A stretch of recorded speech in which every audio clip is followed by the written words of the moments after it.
کچھ سوالات ہیں, پہلے وہ لے لیں, پھر اس کے بعد ہم سوالات پہ آئیں گے. جی سوالات کون سے ہیں, کہاں ہیں جی, جلدی سوال کر لیجئے. ہاں جی بتائیے. جی سر. طلاق اور خلا میں کیا فرق ہے؟ طلاق اور خلا میں کیا فرق ہے بتا دیجئے علامہ صاحب. ہم مختصر کریں گے جواب تاکہ ہم. مختصر سا جواب یہ ہے کہ طلاق جو ہے جب شوہر جو اپنے اور اسے چھوڑ دے اسے طلاق کہتے ہیں, اور جب بیوی اپنے شوہر کو چھوڑنا چاہے اور اسے چھوڑ دے اسے خلا کریں. All right. ہاں جی تھینک یو. اور کوئی سوال ادھر دیجئے. کس کا سوال ہے؟ ہاں جی. ہاں جی السلام علیکم. وعلیکم. میرا سوال علماء سے یہ ہے کہ اگر ایک لڑکا لڑکی محبت کرتے ہیں اور وہ باتوں ہی باتوں میں جو الفاظ نکاح میں کہے جاتے ہیں اگر وہ دہرا لیتے ہیں تو شریعت اس حوالے سے کیا کہتی ہے؟ دیکھیے, جو شادی سے پہلے ہمارے ساحر بھائی اکثر کہتے ہیں ایک بات, کہ جو باتیں ایک نوجوان چاہے وہ لڑکے میں ہو یا لڑکی میں ایک دوسرے سے گفتگو کرتے ہیں, کاش کہ یہ شادی کے بعد کرنے لگ جائیں تو معاشرہ بھی سدھر جائے گا, آپ بھی سدھر جائیں گے, یہ زمانہ بھی سدھر جائے گا, حالات بھی ٹھیک ہو جائیں گے, انسانیت ارتقاء کی طرف چلی جائے گی. لیکن یہ جو شادی ابھی تھوڑی سی ابھی آگے جانے دیجیے ابھی آپ. ہاں تو پہلی چیز تو یہ ہے کہ دین سیکھنا جو ہے نا یہ بہت اچھی بات ہے, اس میں کوئی شک و شبے کی بات نہیں ہے, لیکن یہ سارا دین شادی سے پہلے والے سیکھ رہے ہیں, شادی کے بعد والے کیوں نہیں سیکھ رہے؟ تو شادی کے بعد والے بھی پوچھیں نا ہم سے کہ شادی کے بعد میاں بیوی اگر ایسی باتیں کرے تو کیا ہوتا ہے, تو محبتیں بڑھ جاتی ہیں, ٹھیک ہے نا. اب رہ گیا یہ کہ صیغہ, یہ جو آپ کہہ رہے ہیں کہ ایسے الفاظ کہہ دینے سے, تو فضول الفاظ ایک دوسرے سے کہنے سے, یہ خاص طور پہ میں فقہ جعفریہ کے حوالے سے بیان کر رہا ہوں کہ نکاح کے لیے شرط ہے کہ صیغہ ہو اور صیغے میں بھی قصد انشاء ہو, یعنی جو الفاظ میں کہہ رہا ہوں اس سے وہی مراد ہو کہ جو اس کو کنیکٹ کرے. یہ ایک ایگریمنٹ ہے. یہ نکاح عقد کہتے ہیں, عربی میں عقد کہتے ہیں ایگریمنٹ کو. یہ ایک لڑکے اور لڑکی کا ایکچوئل ایگریمنٹ ہو رہا ہوتا ہے, تو جہاں ایگریمنٹ ہی نہیں ہوا ہے وہاں شادی کیسے ہو گئی؟ اچھا, دو الگ الگ رائے ہیں. فقہ جعفری یہ کہتا ہے, لیکن دوسرے جو مسالک ہیں وہ یہ بات بھی کہتے ہیں کہ ایجاب و قبول اس قسم کے الفاظوں سے گریز کرنا چاہیے اور یہ نہیں کہنا چاہیے, بیکاز ایک تو ویسے بھی ایجاب اور قبول ضروری ہے, قصد انشاء نہیں ضروری ہے. اگر نہیں, ایجاب اور قبول بھی دیکھیں وہاں پہ بھی ہے, ایجاب اور قبول بھی صیغے بھی دونوں نے کہہ دیے, لیکن مراد میں کوئی اور بات کر رہا ہوں کہ اگر مذاق میں اس طرح سے کر رہے ہیں تو یہ بالکل بھی نہیں کرنا چاہیے, بالکل بھی نہیں کرنا چاہیے. ہاں جی فضول باتیں ہیں. ہاں السلام علیکم. وعلیکم السلام. میرا سوال تھا, دوران نماز بہت سے خیالات میرے ذہن میں آتے ہیں جس کی وجہ سے میں نماز بھول جاتی ہوں کہ کون سی رکعت سجدہ ایک کیا ہے یا دو, تو ایسے میں نماز ہو جائے گی؟ نہیں, دوبارہ سے اس کو کلیئر کریں. یہ کہہ رہی ہیں کہ بہت سارے خیالات ذہن میں آتے ہیں اور نماز کے دوران رکعت بھول جاتی ہیں, کبھی کبھی سجدے بھول جاتی ہیں, ایک یا دو, تو ایسے میں نماز ہو جاتی ہے؟ دیکھیے, نماز تو ہو جاتی ہے, اور خاص طور پہ میں فقہ جعفریہ کے حوالے سے بیان کر رہا ہوں. نماز ویسے بھی چونکہ بھول چوک ہر ایک کے ساتھ ہوئی ہے, اور اول سے لے کے ابھی تک جب سے نماز قائم ہوئی ہے بھول چوک کا سلسلہ رہا ہے, تاریخ موجود ہے. لہٰذا اگر آپ بھول جاتے ہیں, سجدے بھولیں گے یا کوئی واجبات یعنی ذکر بھول گئے, سبحان اللہ بھول گئے, کوئی ایک چیز عمل بھول گئے, ارکان میں نہیں, وہ بھول جائیں گے, تو پھر آپ کو کیا ہے, اس کی قضا بھی کرنی ہے, اور سجدے سہو کہلاتا ہے, یعنی بھولے ہوئے کا سجدہ. اور اگر رکعت بھی بھول گئے ہیں, اس میں شک و شبہ ہو رہا ہے, تو پھر وہ کیا ہے, نماز احتیاط کی صورت میں اس کو دوبارہ سے کر لیجئے. ایک طریقہ کار ہے ہر فقہ, آپ اس کو دوبارہ سے ادا کر لیجئے. شک میں نہ رہیے, دوبارہ سے ادا کر لیجئے. یقین بہتر ہے. ہاں, یقین بہتر ہے. کوئی اور سوال؟ جی سر. السلام علیکم. وعلیکم السلام. کیسے ہیں ساحر بھائی آپ؟ اللہ کا شکر بیٹا. جی ساحر بھائی, ایک تو میری ایک چھوٹی سی ریکویسٹ ہے اور ایک میرا سوال ہے. تو ریکویسٹ میں آپ کو بتا دیتا ہوں کہ میں آپ کے ساتھ 2 اشعار نعت کے پڑھنا چاہتا ہوں, اور جو میرا سوال ہے وہ یہ ہے کہ میری سمجھ میں نہیں آ رہا میں آپ کو بتاؤں کیسے, تھوڑا آکورڈ لگتا ہے. ایک لڑکی ہے جو کافی عرصے سے میرے پیچھے پڑی ہوئی ہے, میں اس کو پسند نہیں کرتا اور میں نے کافی مرتبہ پیچھا چھڑانے کی کوشش بھی کی ہے, لیکن وہ پھر بھی میرا پیچھا نہیں چھوڑتی. تو مجھے کوئی وظیفہ یا کچھ اس طریقے کی کوئی چیز بتائیں یا مشورہ دیں میں آگے کیا کروں, یا کوئی وظیفہ بتا دیں. ایک تو موبائل نمبر چینج کر لیں. پہلا وظیفہ یہ کہ موبائل نمبر چینج کر لیں. دوسرا یہ کہ اس کو اپنا ایڈریس نہ بتائیں. اچھا یہ نیا ہے باس, یہ نیا ہے. میں نے ہمیشہ یہ سنا تھا کہ کوئی لڑکی اس کو پسند کرنے کا تھا, یہ جان چھڑانے کا وظیفہ پوچھ رہے ہیں. سر میں بھی اسی وجہ سے پریشان ہوں کہ یہ ہو کیا رہا ہے. تم سچ کہہ رہے ہو, واقعی ایسی بات ہے؟ ایسا ہی ہے. اچھا لیکن میں ایک بات بتاؤں, آپ پہ کام نہیں کرے گا, آپ پہ نہیں کام کرے گا, بتا رہا ہوں. آپ بالکل نہ کہیے آپ پہ کام نہیں کرے گا, بلکہ ہو سکتا ہے اس ماہ رمضان کے آخری دن آپ کھل جائیں. جی کیا لیکن بیٹا میری خواہش آپ سے یہ ہے کہ ان سے بات کیجئے اور کوشش کریں کہ آسانی کے ساتھ چیزیں بہتر ہو جائیں. انڈرسٹینڈ, کبھی کبھی ایسا ہوتا ہے کہ ہم دوسروں کا پوائنٹ آف ویو سمجھ نہیں پاتے. کچھ لوگوں کو آپ سے obsession ہو جاتا ہے, لیکن obsession میں آپ بھی اگر احتیاط نہیں رکھیں گے اور غصے میں آئیں گے تو وہ obsession, aggression اور obsession کمبائنڈ ہو کے بہت ساری چیزیں اور تکلیف دہ ہو جاتی ہیں. تو کوشش یہ کیجئے کہ آپ اپنے ہوش کے جو دامن ہیں اس کو نہ چھوڑیں. ایسا ہو سکتا ہے, دونوں طرف سے ہو سکتا ہے, خواتین مرد کی طرف سے ہوتا ہے, مرد خواتین کی طرف سے بھی ہو سکتا ہے, لیکن یہ خواتین کو بھی سمجھنا ہے اور یہ مردوں کو بھی سمجھنا ہے. when a woman says no it's a no, but when a man says no it's a no also. اور معاشرے کو کنسٹرکٹ کریں ایجوکیشن پر, اپنی تربیت پر.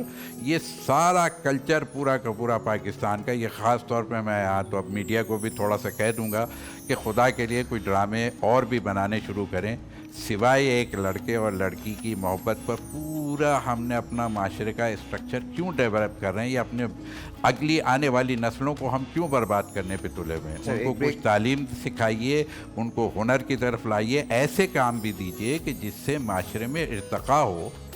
یہ تو پھر مشکل میں آ جائیں گے. ایک اور کوئی سوال ہے, انہوں نے کہا تھا آپ کا سوال ہے. جی کیجیے. جی سر. یہ سوال ہے کہ ہم نے علماء سے سنا ہے کہ جنت میں جب جائیں گے تو 70 حوریں آپ کو ملیں گی. ہاں. ان 70 حوروں کی جو ہیڈ ہوں گی وہ آپ کی موجودہ جو دنیا میں بیوی ہیں یا ہمشیرہ ہیں وہ ہوں گی. ہمشیرہ یا زوجہ, زوجہ ہوں گی. لیکن دنیا میں زوجہ کو دوسری زوجہ برداشت نہیں ہے, تو جنت میں کیسے ہوں گے, برداشت کریں گے؟ اب آپ جواب دیجیے سر. یہ اچھا, پہلی بات تو یہ ہے کہ اگر آپ اچھے شوہر ہوں گے تو آپ کی زوجہ کو آپ ملیں گے. یہ نہیں ہے کہ دونوں جنت میں ایک ساتھ رہیں گے, واجب تھوڑی ہے. دونوں اچھے میاں بیوی ہوں گے. ایک جہنم میں چلا گیا, ایک جنت میں چلا گیا, اب کیا ہوگا؟ اب تو ساتھ نہیں رہ سکتے. اگر بیوی جہنم میں گئی, خدا نخواستہ آپ کی نہیں, اور اسی طریقے سے کسی کا شوہر جو ہے وہ جہنم میں چلا گیا, تو اب وہ بیوی جو ہے وہ بھی آزاد ہے, اور بیوی اگر جہنم میں چلے گئی تو میاں آزاد ہے. اور پھر 70 ہی کی قید کیوں ہے؟ آپ لاکھوں بھی مانگیں گے تو لاکھوں حوریں بھی ملیں گی, اور یہ سب اتنے اطمینان سے رہیں گے جیسے اسی معاشرے میں, اسی زمین پہ آج آپ کے شہر میں یا آپ کے ذہن میں تو 1 سے 2 خواتین کا کانسیپٹ نہیں ہے, لیکن دنیا میں بہت زیادہ یہ کانسیپٹ موجود ہے کہ جہاں 1 سے زیادہ فیملیز کے ساتھ, بیویوں کے ساتھ اسی زمین پر رہ رہے ہیں, تو جنت میں کیوں نہیں رہ لیں گے؟ یہاں بھی رہ رہے ہیں, پاکستان میں بھی رہ رہے ہیں, 2-2 3-3 شادیاں بھی ہیں اور ایک ساتھ رہ رہے ہیں, ایک ہی گھر میں رہتے ہیں. تو کلچر ڈیولپ کرنے کی ضرورت ہے. تو اگر اچھا کلچر ہوگا تو وہاں پہ بھی رہ لیں گے, ورنہ اگر یہاں پہ ہی مشکل والا تھا تو پھر وہاں کا مجھے نہیں پتا. لیکن ایک بات ہے, شرائط ہیں دوسری شادی کی, یہ یاد رکھیے گا. ایسے نہیں ہیں کہ آپ دوسری شادی یوں کر سکتے ہیں. اور اب پاکستان کا جو لاء بن گیا ہے, یہ بھی میں ایک بات بتا دوں, پاکستان کے لاء کے مطابق آپ کو اجازت لینا ضروری ہے. آپ کو اپنی بیگم سے اجازت لینا ضروری ہے. پلس قرآن کریم میں بھی کہہ دیا گیا ہے عدل کرو, عدل کرو, انصاف. اور جو جب لاء بن جاتا ہے نا, یہ ایک بہت غلط فہمی بھی ہے, جب کوئی اسٹیٹ یا ملک اس کے لوگ مل کر کے کوئی قانون, یا علاقے کے لوگ, محلے کے لوگ کوئی اصول بنا لیتے ہیں, تو اس کی مراعات کرنا, اس کا لحاظ کرنا پھر سب پر ذمہ داری ہو جاتا ہے. فرض ہو جاتا ہے. جی کوئی اور سوال؟ اور وی ڈن؟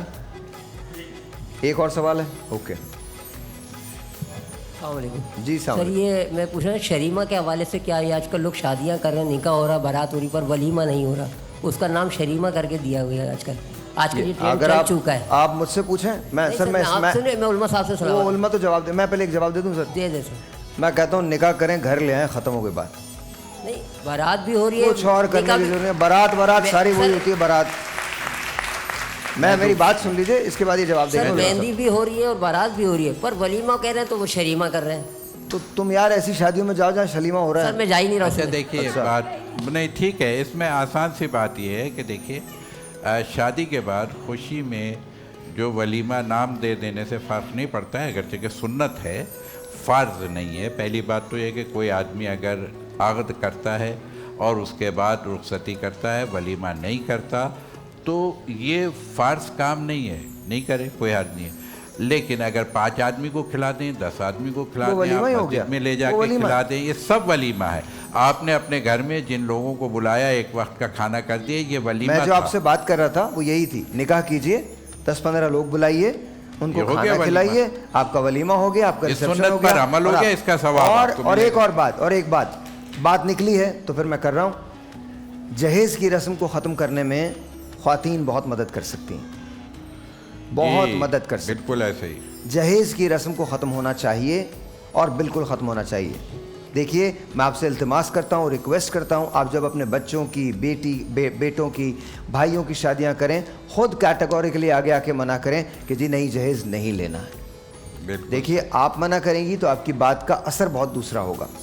لیکن میں سر سے متفق ہوں، میں بھی نہیں جاتا ایسی اتنے لیوش شادیوں کے اندر، میں بھی نہیں جاتا. ویسے بھی میرا خیال میں شادیوں کو بہت مشکل کر دی ہے اور طلاق کو بہت آسان کر دی ہے، حالانکہ میرے خیال میں الٹا ہونا چاہیے. الٹا ہونا، بالکل صحیح، بالکل درست. آخری سوال جی. السلام علیکم. وعلیکم السلام. سر میرا آپ سے یہ سوال ہے کہ جس ایریا میں میں رہتا ہوں وہاں ایک بابا تھے، تو ماشاء اللہ ان کے پاس کافی رش رہتا تھا، دم درود کرتے تھے بہت زیادہ.